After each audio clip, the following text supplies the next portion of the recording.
A violent weekend on Israel's border with Gaza. 2 nights of cross-border fire and 5 Palestinian gunmen killed. Both incidents took place in the southern part of the Gaza border, where the security barriers are further from completion. And open areas like this one are being exploited by those Palestinian infiltrators. The barrier will be completed in a number of months, which will extend along the entire border.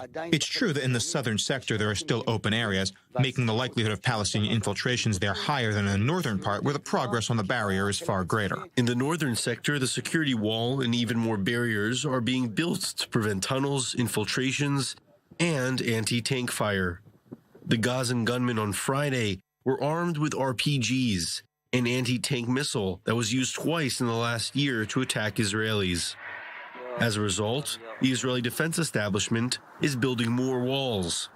Back in May, it was decided to construct this cement wall to protect the civilian road. Recently, though, community pressure has prompted the regional councils to take down the walls and build raised dirt platforms instead. The residents that came to live here didn't think about the creation of walls and barriers. They came to fertilize the land and enjoy the beautiful landscapes. Ultimately, Hajbi says the raised platforms will be part of the landscape, as civilian NGOs will be planting trees and plants to make this formidable structure at least easier on the eyes.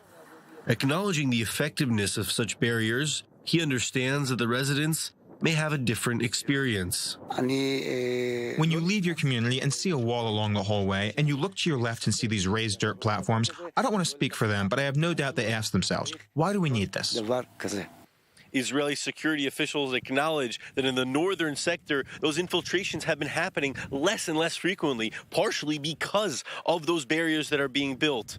And until they're finished here, we may still see infiltrations happening, but the IDF is continuing with its project to complete that border wall.